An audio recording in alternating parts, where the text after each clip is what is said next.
malaman ang rason kung paano mo natitiis na di ako lapitan. Malamig na ba kung ang tingin mo ay wala sa akin o marikit?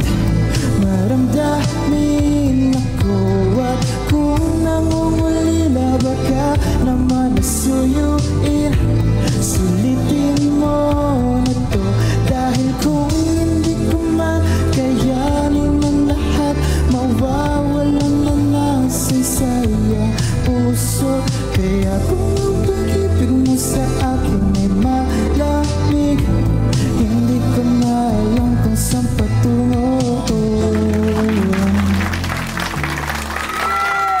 Hello po.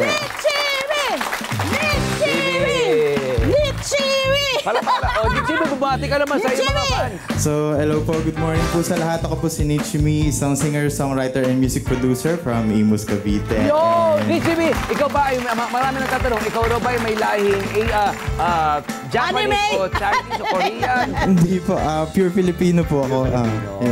Bakit Nichimi? Galing po siya sa second name ko na Nicolas. Tapos, kinuha ko yung Nick doon. Then, ayun.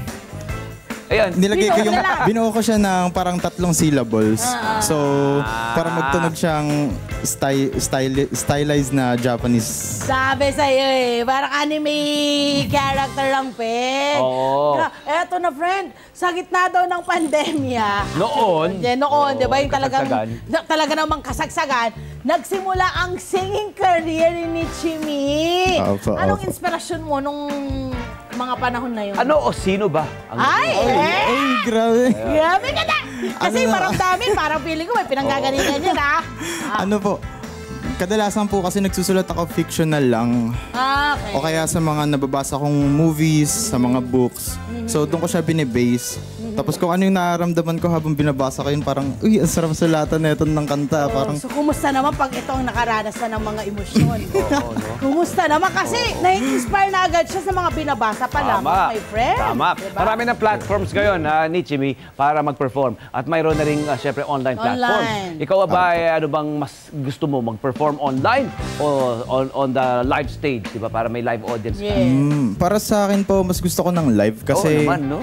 syempre, nakikita mo yung mga tao, personal kayong naghaharapan. Wala question, di ba? Syempre, tayo gusto natin live. Intimate yung, yung harapan nyo ng tao. So, mararamdaman mo yung support. Na-try mo na ba yun? Agad. Na yung harapan, may mga tao sa harapan? Opo, na-try ko Anong na. pakiramdam? Lalo nung unang sabak mo ng live performance. Okay na. Nakakaba siya. Pero yung energy na ibinabato mo, yung energy na binibigay nila sa'yo, di ba? Yung satisfaction, live na live yung band. Opo, live na live siya. Yung Actually, reaction.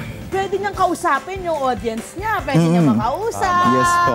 Pwede niya maka-jamming habang siya ay nagpo-perform. Yung ano, iba talaga yung meron kang parang katandem. Diba? Iba talaga rin yung ibinibigay ng live performance. Yes. At ibinibigay sa'yo pabalik ng audience, ng live audience, hindi ba? Ano ba ang iyong proseso sa pagsulat, sa paggawa ng awitin, Nichimi? Natutunan ko po kasi siya nung bata pa lang ako, musically inclined na yung family namin. Meaning, ang pamilya mo tumutugtog ng instrumento, yes po. kumakanta. So, doon ako nahasa mula parang 5 years old pa lang ako, natuto na ako mag-harmonize, mag-second voice. Then, ayun, paglaki ko, Lahat na kinuha mo na. Gusto ko siyang in-nurture. Yan! Oo naman. Actually, na-nurture na siya ng gusto. Imagine mo, 5 years old hanggang ngayon. Ginagawa na niya. Nichimi! Maraming salamat! Maraming salamat sa paggising at pagpisita sa amin dito. Dinayo mo pa kami. Hindi pa raw yan dahil... Kuya! Kung ikaw, magsikat ka na, pag marami ka na, pag hindi mo na kami lingunin, lingunin mo kami. Bigyan mo kami ng ticket, pag mag-concert ka na sa Philippine Arena. Uy, grabe. Ayan huwag kaming kalimutan, ha?